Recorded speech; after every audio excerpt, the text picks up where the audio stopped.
if I'm bringing it to a cinema or anywhere for 90 minutes, I need to earn it.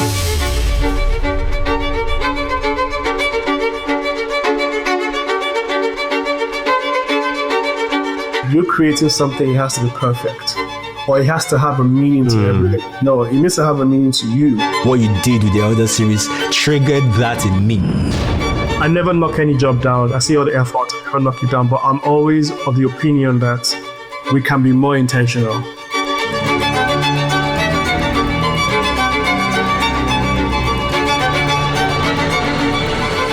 It's kind of quickening me to be more effective. And I'm saying all of this from your elder series. This is the impact that it had on me. Spending a lot of money on data, on technology that we don't own. What about ownership?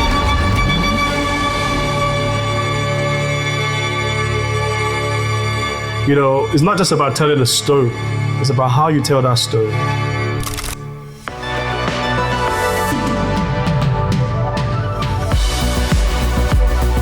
You know, if you look at what the other series has become over time, in a short period of time, I'm thinking to myself as to, like, when you were doing it, what were some of the things that were running through your head? When you were doing it for yourself personally, what were you thinking at the time?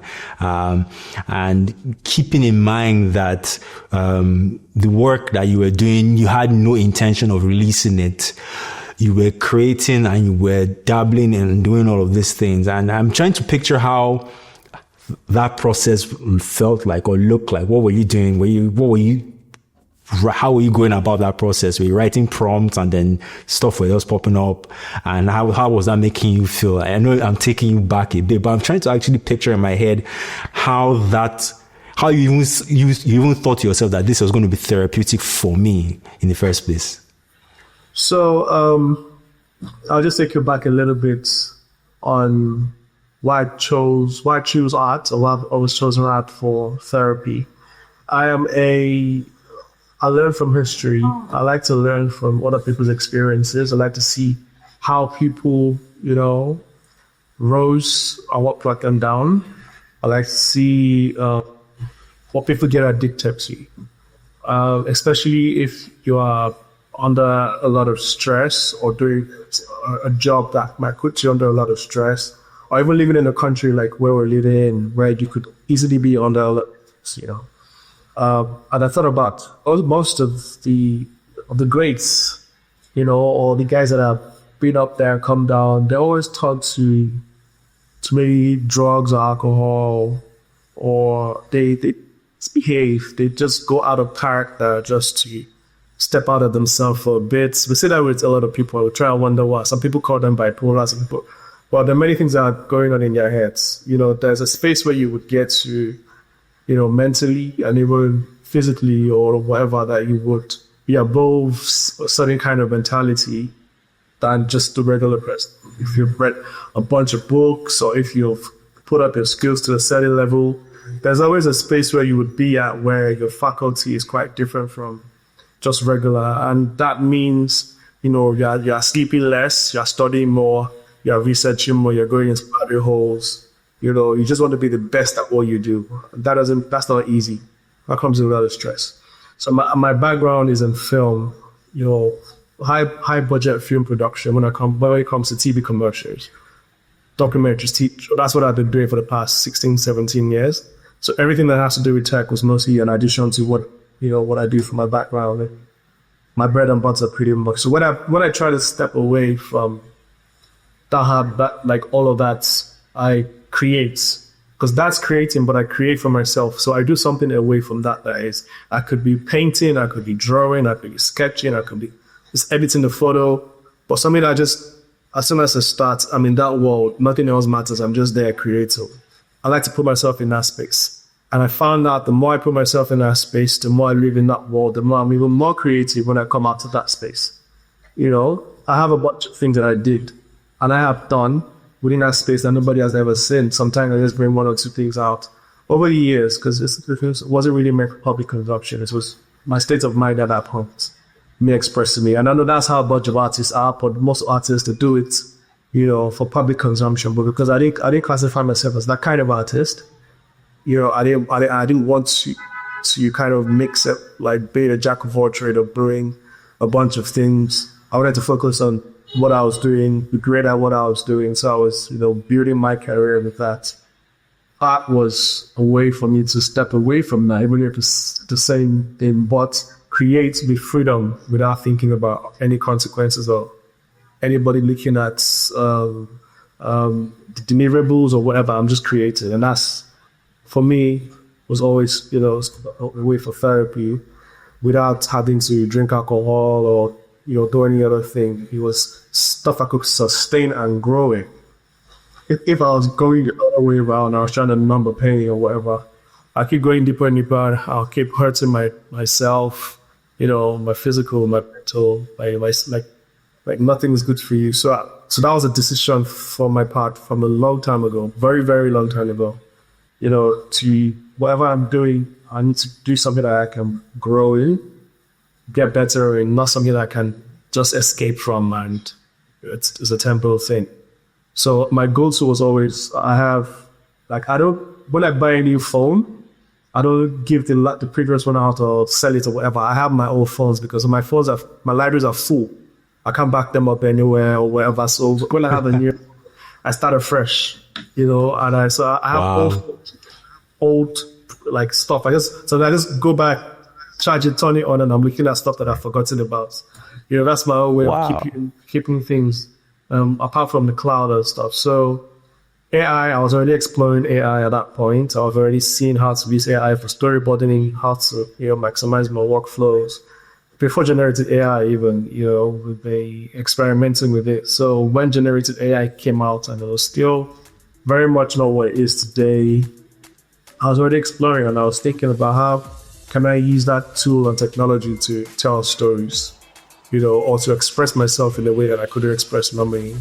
It would take me longer time to use Photoshop or Illustrator or anything else to create something. But with AI, I could prompt, I could feed it images, I could ideate, I could, make mistakes, I keep generating, I'll keep getting better. So to me, that was exciting. I'm very curious about that. So I felt like using that to explore, that medium of storytelling, because even before the fashion show, I've done some other things that had to do with elderly people, putting them in spaces. But the more I kept doing that thing, the more I kept understanding how much we don't see of that demographic and how much that demographic has been neglected. So I felt like, okay, let me dedicate some time of my creative sessions to this space and see what I could bring out of it. So that was the most direction. So everything I was thinking about within that space, everything had to do with the older society. Still, it's important to do it anyway. What if I think of a sci-fi thing that is normally, I'd put it in the space of a Gen Z. I'd rather take that from a Gen Z, I'll put it in the older society and see what that looks like. So I'll switch in the script and just seeing what's possible. I mean, this is not just what's possible, it actually should be. I say, what, let's do something about it. That's what I get. I think you have some really good habits, like really, really good habits. I'm going to steal some of them. Sometimes they talk about, you should journal, you should do some of that. But I think that thing of just creating this art and just putting yourself in that space and looking at something that evolves over time, that grows over time, I think that's amazing. Where's my pen? I'm going to try that. Because people always think that you're creating something, it has to be perfect.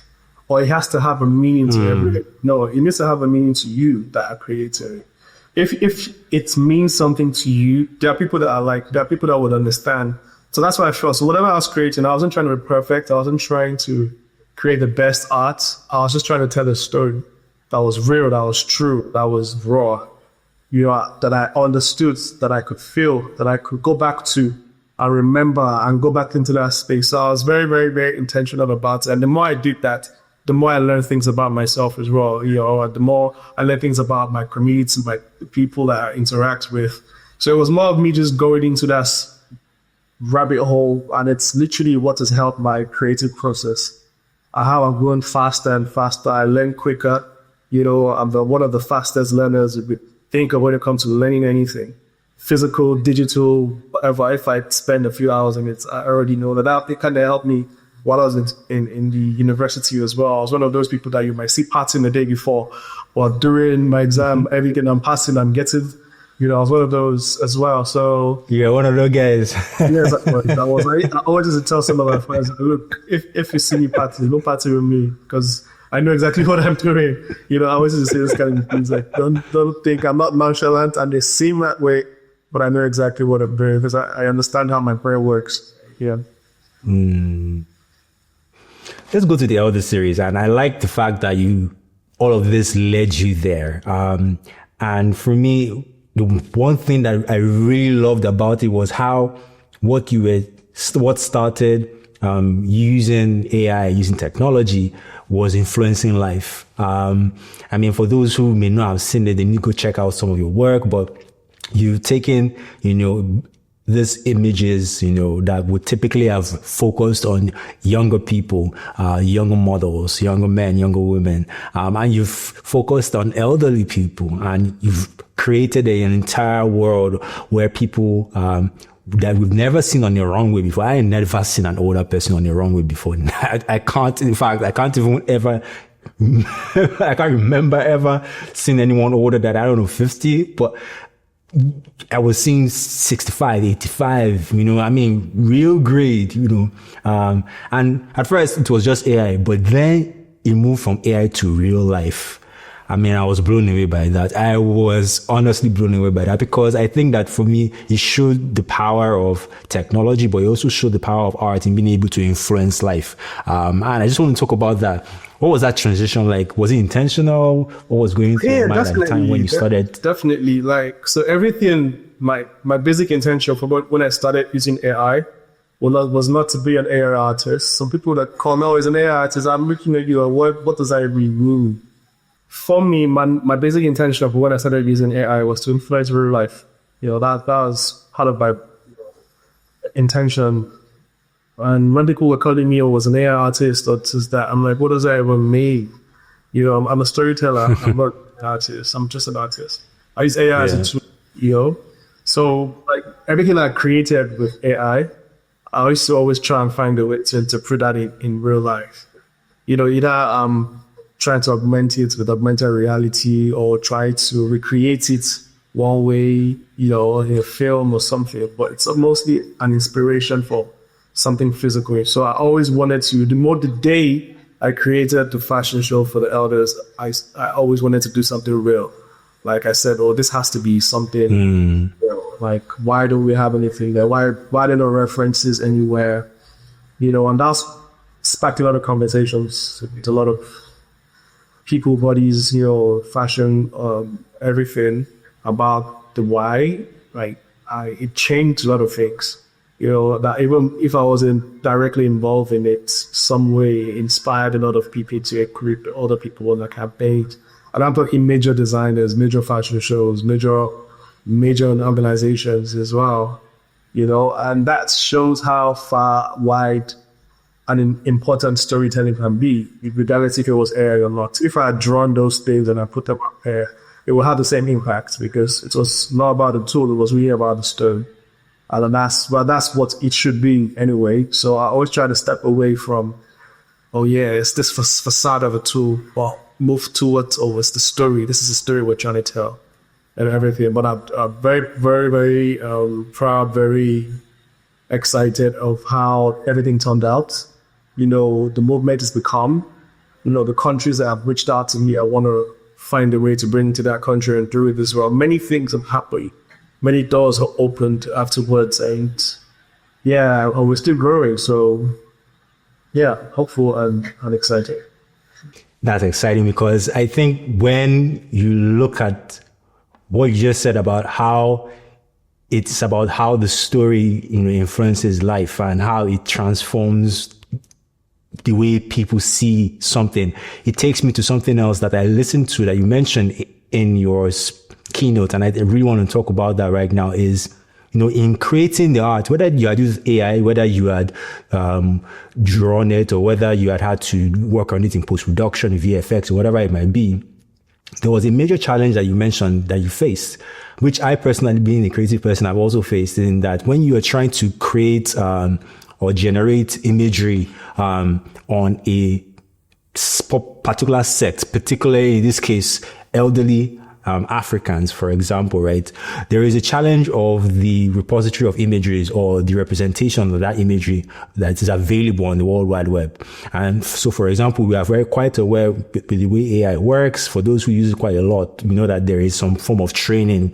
If you want to be able to use your model effectively, you need to train it, and by training, you need to feed it the right images.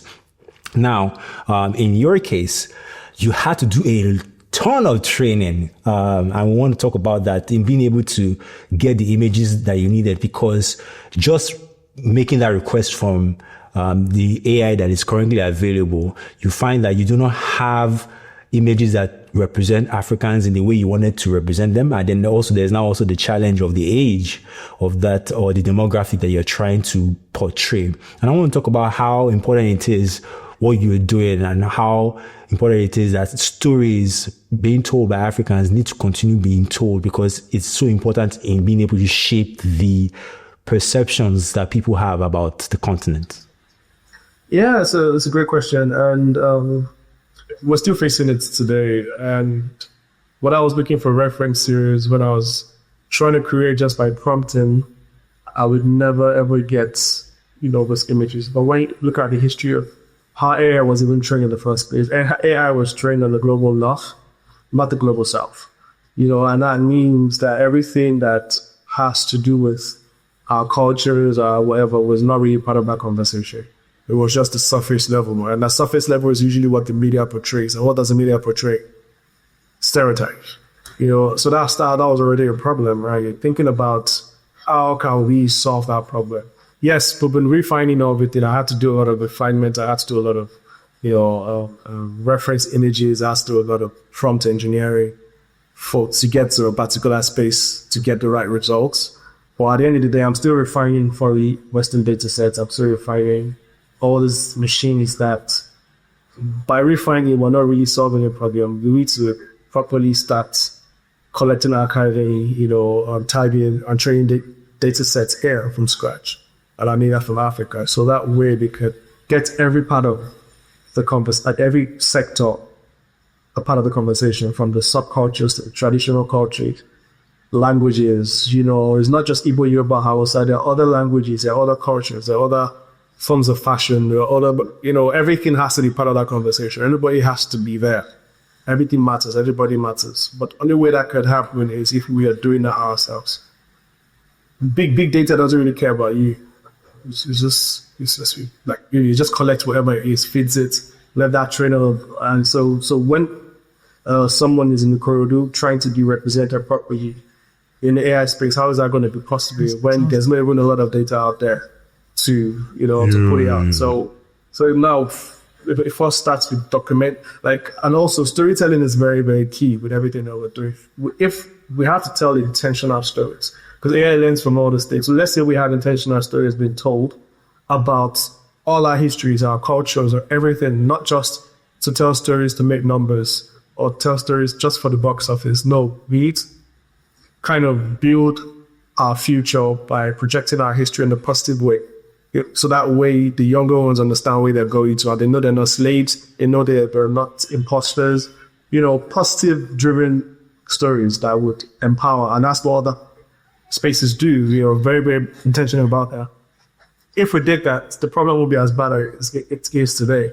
But today, what we need to do is, if we start looking at, from 10 years, if we don't want to go through colonization 2.0, these are the things that we need to do. We're going to be at the backup. And it's going to happen. It's definitely going to happen, because we're spending a lot of money on data, on technology that we don't own. What about ownership? What about building? What about actually getting, the right people from grassroots being a part of a technology and growing it up, owning something and not depending on something? So we need to start thinking in that direction. And that is how the future is supposed to be when it comes to us utilizing technology, us being part of technology, and that's where I keep hoping, let's start having those conversations about creating our own tech, owning our own tech, using our own tech for the right kinds of solution that, we're not trying to tweak something made for a different race or demographic to fit us. We're making it for us, so it's very key. Very key. I love that. And when you were talking about how you've gone through your own process and being able to create what you have created, I was thinking to myself about, there is there's a ton of opportunity right here because there are so many undiscovered elements or undiscovered people, tribes, languages, and so on and so forth, which I mean, you have clearly discovered with the other series, which is why it's such a phenomenal success. And that goes to show that what we do have is valuable.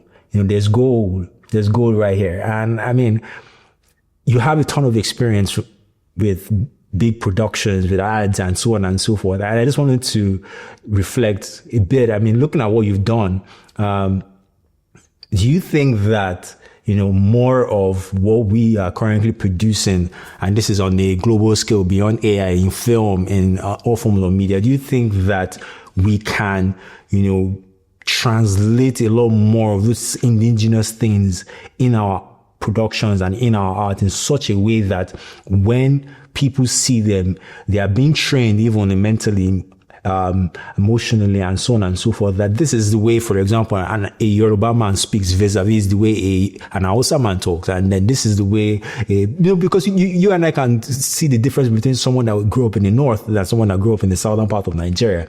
And those details and those nuances, as we speak, I just kept thinking about what are your thoughts about just really pushing those nuances more into our work, into our art in such a way that they truly influence culture and people can see those clear distinctions and they can learn from them and they can even take from that and say, okay, I want to talk about this because they understand it better.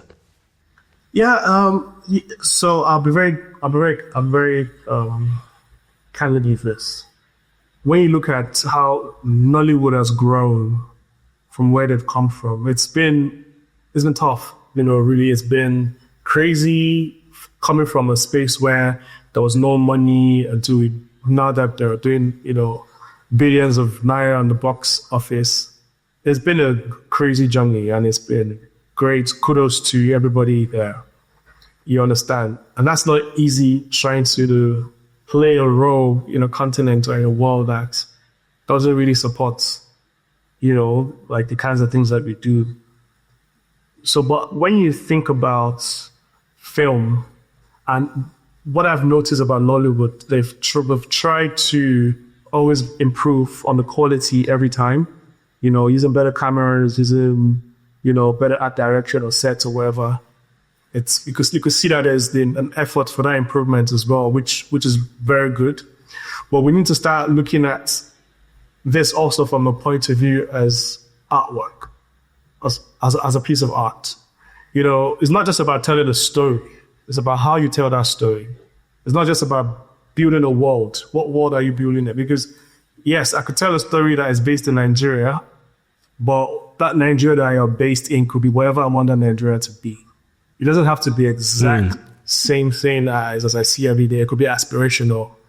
It could be dystopian. It could be utopian. It depends. That's where the artwork comes in. That's where the intentional storytelling comes in. That's where, it becomes, for me, a film. And to get to that space, I know that quite a few people get in there. To get to that space is not easy. And it doesn't come from a place of hustle. It comes from a place of, I don't want to say comfort, but you can't live a life of, you're worried about your bills while you're trying to write a particular kind of story. First of all, you want to write a story that will pay your bills. Do you understand? To pay your bills, do all of that. So that's why I say I understand a lot of things. And there have been a lot of spirits coming up. But when you now start looking at it from a point of view, even if it's a love story, if it's a kidnap story, if it's a mythical story, if it's one of these, how are you telling that story? What world is that story based in? How intelligent is that story? What are the psychological things about it? What are the visual motifs? What are the hidden details inside? What are the things that people could debate about? It becomes an artwork. It becomes intentional. That's a space that I'd love to be in. That's a space that I thrive to be in. That's the kind of way I write, because I write as well. So when I write it with intentionality about not just the character. We are Nigerians. We know who in Nigeria we could. But what if we meet a character that is so unique that we're dreaming about a character because of the dialogues or the mannerisms? That is when you're building. You start to build these things from scratch. It becomes that. So that's the best way I could explain it, because what if I'm bringing it to a cinema or anywhere for 90 minutes? I need to earn it. I need to keep you there. That's how I see it. So I don't really talk about films a lot because most of the time when I'm talking about it, it feels like what I was saying said or just because I never knock any job down. I see all the effort, I never knock it down, but I'm always of the opinion that we can be more intentional. You know, we can we can put even more effort into certain things. But I also understand the constraints of budgets as well, the constraints of deliverables, the constraints of deals made, you know, either with the cinemas or the investors, you know, and all of that. But we need to start growing. That's why, like, the indie filmmakers sometimes have more creative controls, because they could write what they want to write and create what they want to create. But the capital is always never really there. When you start trying to look for capital, that's where you start having those constraints. But we need to start thinking about it as a piece of art first, before like any other thing. And that way, even if we're telling an indigenous story, that story will really keep you there and to teach you something before you leave. You know, that's how I see it, Emily. Yeah.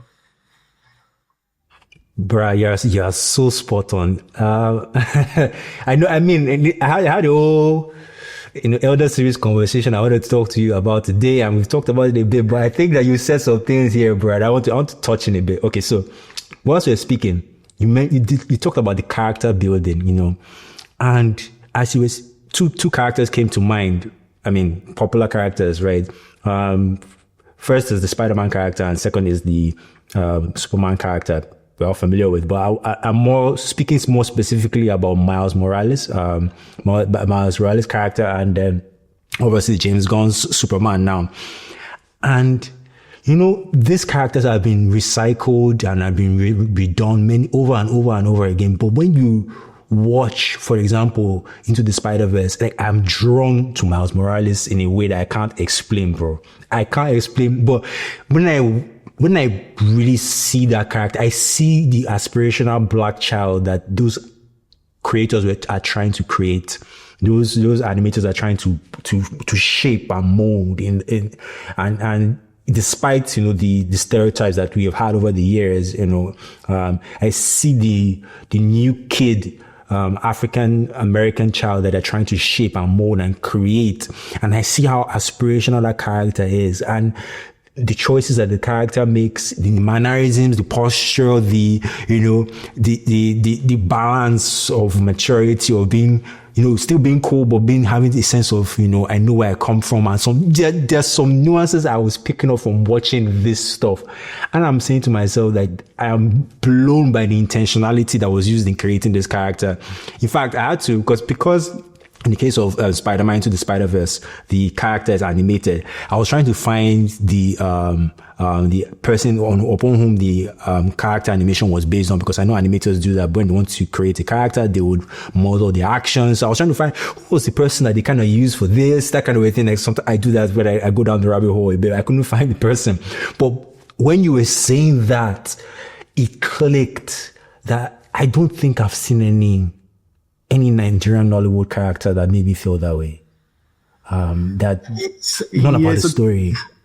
This is why I don't like talking about it, because I don't want to feel like I'm mocking it or whatever. I don't want it to feel that way, because I do see the effort.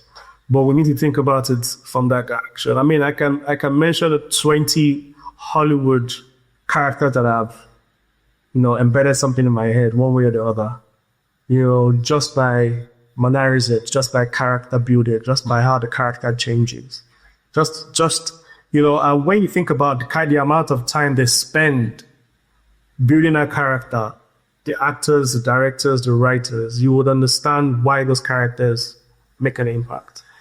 You can't do a lot of work on something that becomes crap. No, like especially if you're being intentional about it, there will be something magical about it. There's nothing you can do about it. So I kind of took that cue from, because I'm a movie buff, I'm a movie junkie. I watch films and series any spare time I have. I have 3 screens open. So there's something on pause, I just press play while I'm busy and there's something is playing. And that person, that's how I escape, I do that, and also music. So when I think about that, I could see a film 10 times for 10 different reasons. My wife, when you come in, I'm like, you're watching this a year. Don't worry, and there's a reason why I'm watching this. I'm watching I could be watching just one character. I could be watching just the light direction, how it changes. I could be watching color composition. I could be watching cinematography. But there's something I'm always looking for. And I'm always asking myself, why? What nudged that decision? Why do you have this decision? Why do you create this thing that way? Why do you film this thing that way? And when I find the answers to that thing, it's even builds my morale even more to say, this artwork is serious. It's not just pointing the camera, reading lines, telling a story, and trying to be a character. No, it's deeper than that. It's a lot more psychological than that. It's a lot more intentional than that. And that is a challenge. That is why the great directors don't do a lot of films. You could see Steven Spielberg might do one film every 5 years, or Tarantino every 3 years. They don't do 5 films a year. Do you understand? There's a reason for that as well. So even sometimes when I get approached to do certain things, I respectfully decline when I look at the time frame, when I look at how my work would be represented in that space. It's not about the money for you. It's about the art for me. There's something I've been writing since COVID. I'm still writing it. I'm still building the characters. It's COVID. And that is, I would have been done in a 3, but I'm not trying to be done. I'm trying to make it make sense.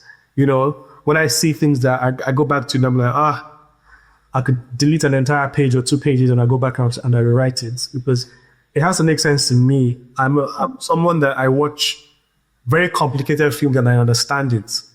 But some people don't like watching films really because I could predict the next scene just by me understanding direction, I always do that in a lot. So when I try to annoy my wife, that's what I do. I just tell her this is what's going to happen. It keeps happening because I can just tell, because sometimes I've seen the whole direction of the story. If it's going to have a twist, I already know.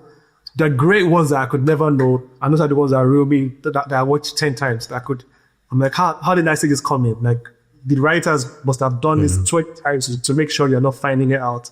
And intentionality as well, because every direction you go with, you're wrong. And I've seen those kind of films or series before. I'm like blown away. I'm like, wow, okay, you got me there. But there are a lot of ones that are the book. You already know what's gonna happen, and I learn. And these things you learn them constantly. Nobody's perfect. Nobody knows it all. Nobody is the greatest at this thing. Every director learns every day. Every director learns a new skill, a new way of telling story, a new way of reeling you in or keeping you there. So it's a faculty that should keep growing.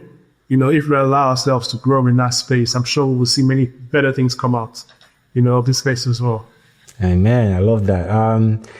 And it's also really cool that you're saying this because this applies to any form of creative endeavor, be it, from art to podcasts to content creators, any single thing that has that level of intentionality, it provokes something. I mean, look at what's happening with the other series. It provokes something beyond what the art, is doing, if something comes out of it, it provokes something. And I love that. When there's a post you did, so there's the fashion series, but then you also went to like a elderly people's home, I think, if I recall. Was it the elderly people's or you took them out or something like that? But what I was trying to get at is that I think the African culture, I think we have a very interesting approach to the way we treat our elderly, in that we don't abandon them in their old age. Typically, in the African culture, they will still live with us. They will still be a part of us, as opposed to the Western way it's done there. And each his own. But why I say that is that I think that you doing that for me really elevated that value, that how important they are to our community and to our culture, and in a way that no one would expect, but clearly it goes beyond a fashion show, right? They built many of the things that we are currently enjoying, and one day we hope that we would get to where they are, and so that exchange, or that handshake from this generation to that generation is such a beautiful thing. And you see it, I feel like we're like in a transition period, kind of right now, where one generation is kind of handshaking another generation and giving responsibilities to another generation. And so I think that what you did with the Elder series triggered that in me, because it just kind of like reminded me of that transition that is happening, and that, the people I used to watch when I was much younger, I'm their age now, doing the stuff that, they were doing then. I'm thinking to myself, right, that this, and one day it'll be my turn to hand over, right? And to see these people get to this age where they are now doing the handing over, and me realizing that, I'm at that age where they were when I saw them doing all the things that they were doing. It's kind of quickening me to be more effective. And I'm saying all of this from your Elder series. This is the impact that it had on me, right? So, I'm just saying that to really emphasize what you've been talking about the level of intentionality, of art, of any creative endeavor. And it is a beautiful thing. It is. I agree. The world will be a better place if we're more intentional. The things that we're there to show. So I'm glad you did. Thanks for that. Okay, so I just want to touch quickly on the segue.